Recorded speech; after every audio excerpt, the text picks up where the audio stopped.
welcome back to my channel.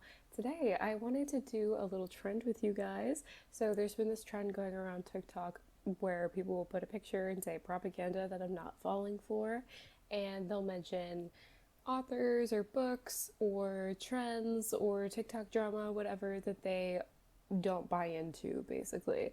That's the propaganda that they're not falling for. So I wanted to do a couple myself on YouTube because none of us are immune to propaganda. There will also be a couple propagandas that I am falling for. They're in no particular order. Some of them are like serious things that I have genuine opinions on. Some of them are just vibe based. So yeah, let's get started without further ado. I do not fall for blind boxes, and here let me qualify that. I think they're super cute. I have them liked on my Etsy account. I have like seen a bunch of the videos of people on TikTok promoting them on TikTok Shop, and they wrap them up really cute, and they include pictures and bookmarks and like stickers and stuff in the blind box. So you get a bunch of merch with it, you get some cute things. They're wrapped in a really cute way. Sometimes you put like the wax seal on it, and it's so cute. People are so creative with them, and they're so cute. I am extremely neurotic. I just know that about myself. So sometimes I like them and I look at the buy now option, and I just know in my heart that I will not enjoy the experience of getting some random book. Then you can choose the genre and you can request, like, I don't know, an author or a vibe or like what you kind of are hoping to get from it. I know all that, and I still am too neurotic to let somebody else pick the book for me. Propaganda I am falling for: bookbinding. I love a good bookbinding video. I love it. And if you're not familiar with it, people will buy like the basic paperback copy of a book, and they'll tear the cover off and make their own cover for it and do designs with the little Cricut machine. Sometimes they have sprayed edges. Sometimes they have metallic or like gold foiling even. And it's really cool, and people are so creative, and they make these beautiful rebinds. I love it so much. I love watching the process. I don't have the disposable income for that, but for bookbinding, I do support people with disposable income. Like, I do think that you should buy it. Great way to support an independent artist. Yeah, and I think they're so cool. I actually really want to get into bookbinding myself, but I just haven't done it yet. And it's kind of there's like a lot of depths and a lot of materials that you need just to get started. So it's kind of like the barrier to entry is not nothing. So I haven't taken the leap yet, but you know, one day maybe I will. Another propaganda that I'm not falling for: ebooks being the same price as physical books. I got a Kindle for Christmas. I know, bad Amazon, I know. My way that I'm justifying it to myself, though, because it was a gift, is that I'm not buying any ebooks. I'm only using it for my library and for the public domain free copies of things that are old enough to be in the public domain. So I'm not actually spending any money on the Kindle store. But I do look at the Kindle store sometimes when I'm looking for my public domain books, or whenever they get recommended to me based on my library books that I'm using. And why would I pay $15 for an ebook? Why am I paying the same price for an ebook as I would for a physical book? Like, if it comes down to it, I'll buy the physical book. If I'm having to pay $20 either way, that's crazy. You're insane. Jeff Bezos, when I find you. I don't understand it, and maybe somebody knows more about this than I do, but I really do think it's just like an inflated market. Like, it's Kindle having a very near monopoly. I know there are competitors, but Kindle is definitely like the mammoth of the e-reader like market. So I think it really is just them having such a large user base that they can kind of charge whatever they want. And that's gonna piss me right off. So let's move on. Some other propaganda that I'm not falling for is sprayed edges on shitty paperback books. It's on my shelf back there. I have Masters of Death by Olivia Blake, and it has first of all of her covers beautiful, amazing. Actually, I'm gonna get it for you. Gorgeous, beautiful, the illustration, the art, amazing. We do have this sticker that's, printed onto the book, which is more propaganda that I'm not falling for. But other than that, a gorgeous book, so pretty. The sprayed edges look so fucking bad. I can't even believe that this made it past the press. Like, I can't believe they went through with this after, I don't know, if, I don't even think it'll pick up on the camera, but like it's so patchy, it's streaky, it's like barely even, it doesn't look good at all. It looks really bad, and it really just like makes the book so much worse for me like to look at. I just don't know why they did that. I think that it looks bad. I think that a lot of times the sprayed edges are just, they just don't really hit for me, and some of them are really pretty. Some of them have really nice design or a really solid color, and they're not streaky like this. But whenever it's just like a mass market paperback with sprayed edges, I just don't really see the point. Like, I would like this so much better if it was just page colors. I just don't get it. It's just propaganda that I personally not falling for. And Olivia Blake and I have a bit of a contentious history, but she deserves better than this. Propaganda that I am falling for, though, since we were just talking about the Kindle, is putting a pop socket on your Kindle.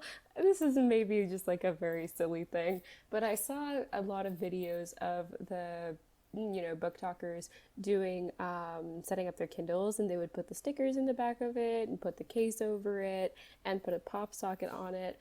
And I thought that was genius, to put a pop socket on the back of your Kindle so you can just kind of carry it around like this. And so I did that with mine. It is wonderful. It is so good. Whoever came up with that, you are brilliant. And that's for you. You are a genius, and I love you. And also, since I was just talking about it, propaganda I am falling for, book clubs. I was in 2 different book clubs this past spring. It's so fun. It's so fun to just get together and talk about the book, however far we are into the story at that point. I love it. I love a book club. It makes it so interactive, and you can really like pick apart small details, and you pick up on so much more than you do whenever you're alone, because you're getting all these different perspectives and different interpretations, different lines that they thought were important. I love a book club. It's so fun, and I can't speak positively enough about a book club. If you're not in a book club, you should be. And propaganda that I'm not falling for is AI in any capacity. I think that AI should have no influence on any creative aspect of anything, honestly, whether it be marketing, whether it be the actual writing, cover design, merch design, anything like that. I just think that it's, first of all, it is so harmful to writers. You train it based off of writers' work that they have not approved it being fed into the machine learning. I hate AI all the time, but especially whenever it is being used in creative capacities. Because AI, here's the thing, is that AI is not a creative tool. It cannot create anything. It can only copy. I hate AI. Anyway. Drama time. There was some drama on TikTok recently where this author, and I actually don't even know what their name is, but I'll find it for you guys because they don't deserve to be left unnamed. Some author was writing a book, and it published a book where they left the AI prompt in the book. And you had the like ChatGPT ass fucking response being like, okay, I rewrote this paragraph emulating this writer to highlight these aspects of the writing. So not only do I think that is completely unethical, because you are literally copying another writer's work by asking the AI to emulate their style, you're not a fucking writer because you didn't write shit, you are making money off of a machine that is doing so much harm, first of all, to creative spaces by stealing work from other people, and doing so much harm to the environment by being terrible for the environment. Can I be mean for a second, guys? Because what gets me the most about this is how fucking stupid do you have to be to leave the AI prompt in the book before you publish it? before you send it out to people to read? Did you not read back through the book before you send it off to be read by other people? You deserve every inch of bad press that you're getting, and more. And more. How fucking stupid are you? And like, I find it a little bit funny because it's so ridiculous, but it really, like, when you get down to the root of the issue, when you look past the ethical, environmental, creative concerns, the root of the issue is that this author is a fucking idiot. And that's kind of beautiful, you know? In this day and age, in this state of the world, sometimes it is good to just laugh at someone for being a fucking idiot, for being fucking stupid as shit. Anyway, kind of in the same branch of that, I also really hate AI fan art. First of all, you know, again, once we look past the ethical and creative and environmental issues, and one of the biggest issues that I have, aside from those with AI fan art, is that it's ugly. It looks bad. All of the people in AI fan art look the same. It's crazy. I hate how pervasive AI is in the book talk space. I feel like of all places in the world that should not have AI, it is creative spaces, and it is, yeah, I don't know. I hate it so much. I want AI to be the nuclear fallout of the book space. As soon as somebody uses AI, I want everything within a mile radius of them to be untouchable for 500 years. I want, as soon as you start using AI with your grubby little fingers, with your little fan arts, I think that you should start glowing and grow another eyeball. But some propaganda that I am falling for is local indie bookstore events. My city that I live in recently had, for Indie Bookstore Week, had this like bookstore crawl where you're just gonna go around the city and you get stamps at all the local indie bookstores. And at the very end, when you get a certain amount of stamps, you get some kind of prize from wherever your sixth stop ends up being. For me, it was a comic book store, and they gave us a tote bag with like their logo, what is this called, like screen printed, but not like that, with the paint. Then you do that. I hope you know what I'm talking about. I think that's really great, and I think it's great to have like community events around books and like promoting reading as something that is fun and engaging with the city and with the people within the city, something that promotes small businesses and indie bookstores especially. So I think that's really fun, and I would really like to see more of that. Obviously, like, there are indie bookstore weeks, and individual indie bookstores will host events, and I'm really trying to get out to more of that kind of stuff because it's super fun, first of all, and I love that that is kind of being uplifted as something important in community, because I think that it really is. And, you know, promoting reading as something that is exciting and fun and engaging, something that you can talk to other people about. I think that that's all really great. And yes, I also like to get a free tote bag from a place with a really cute logo. Some propaganda that I'm not falling for is the "I just turn my brain off when I read" genre of TikTok comment. Again, I think that maybe the real propaganda I'm not falling for is just book talk in general, and I should be less online. But I see this all the time in comment sections, and just like when talking about books in general, it's just that, like, oh, I just turned my brain off and I really enjoyed it. Then you didn't engage with it, you know? Then you're not actually reading it. And I think that it's really troubling, honestly, because reading should be a hobby that promotes your ability to critically think and your ability to empathize, your ability to see new perspectives. Like, it should be a mentally stimulating hobby, and it should be enjoyable, but it should also have mental stimulation. Like, it should also cause you to use your brain. So to divorce it from that, I think, is a problem and promotes, I don't know, anti-intellectualism, I guess. I think it's such a disservice to the author, first and foremost, to be like, oh, I just turn my brain off when I read it. Because they worked on it. They don't want, like, that's not a compliment. They would never want people to say that this was a book you just turn your brain off for. And it's so, like, disingenuous to say that, because it's not a compliment. It's not the author's. It's just, I'm getting a little bit flustered here. And I think that, like, especially the romance genre has historically not been regarded with the same esteem as other literary genres, and it's been treated as like a woman's genre and something that is not as stimulating as other genres. And I think that this really just contributes to that because it is usually in the context of romance books or romantasy books that I see this line of thinking. And I just think that it's like it comes from, it maybe doesn't come from, but it does contribute to a line of thinking that has been so historically sexist. Like, for example, I recently read Icebreaker, and I have a video about that one. But even though that, I see a lot of people with this type of book where it is like a romance book that is also has a lot of adult content in it, where they say that this is the kind of book you turn your brain off for, you just enjoy it based on vibes. It has political messaging in it.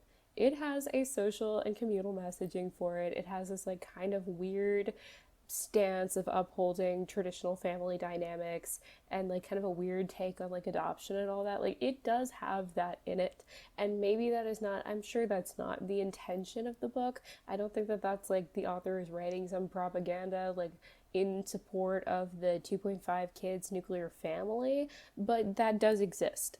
That is a part of, that is an aspect of the book that shouldn't be ignored, because if you ignore it, you are missing a large part of it and you are not able to separate that messaging from your enjoyment of the book. So like, if you are just subliminally taking in that messaging, then it does become a part of your brain. It does become a part of your thought process. You're allowing it to alter you without recognizing it. You're allowing it into your brain without recognizing that. And that's how people go down pipelines. And I know that that's a pretty drastic jump from reading a romance book to like going down a pipeline, but it's the same mechanics, you know, it's the same not engaging with the things that you're reading, that you're watching, that you're whatever. That's how you get into trouble. Another propaganda that I'm not falling for, another thing that people say that I am not falling for, is the let people read what they want crowd. I usually see that, and I think the context is important in this one, because I usually see this in the context of someone being presented with proof that an author is a bad person, proof that they're a racist, or that they are weird about LGBT issues, something like that. And the comments are like, well, let people read what they want. I don't look at what the authors are like before I read the book. Like, just read what you want. And so I think that what bothers me about this is that the words themselves present this idea of being accepting and generous, and that you're actually looking out for people and promoting inclusion by letting people read what they want. But the context is the opposite. The context is people being presented with proof of problematic behavior that you shouldn't excuse, behavior that you shouldn't support financially by buying the author's book, by buying their merch, by buying whatever. And so it's like the words don't match the context, and I think they're intentionally using something that sounds really nice and positive to justify behavior that is not that. And that irks me a little bit. It's so disingenuous because you're not actually sticking up for a person's right to read the content that you want. You're not sticking up for anti-censorship or like anti-book bans. You're standing up for your right to read a book written by a problematic, racist, xenophobic, homophobic, transphobic author without feeling bad about yourself, like without having to get off your moral high ground. And I really don't appreciate that. I think it's just very dishonest about your intention. Context of like, you know, anti-censorship, standing against book bans, it's only ever for deflecting the responsibility of being a conscious consumer. It's only ever for standing your ground for your right to read Sarah J. Maas, even though she's done problematic things in the past, even though she made an Instagram post using the death of Breonna Taylor and the Black Lives Matter movement to promote her own cover reveal for one of the ACOTAR books. And the last one is that I'm not falling for the it's not that deep propaganda, because every time I ever see anybody bring this up in any context, we haven't even broken the surface tension. Like, if you were to look at the issue that we're talking about, it would still have the dome of water over it. because the surface tension hasn't broken. It hasn't. I feel like that metaphor got away from me a little bit, but like we haven't even stuck our fingers in. We haven't even dipped our toes into how deep the issue is, and you've already got 10 people saying, "Oh, it's not that deep." Okay, so those were the propagandas that I am and am not falling for. I hope that you enjoyed this video, and let me know below what are some propagandas that you are or are not falling for. I'm interested if you any of them are the same, if you have any that I may have forgotten or that anything that I didn't mention. I'd love to hear about it. And so yeah, that's all I've got for you guys today. I will see you in the next one. So goodbye.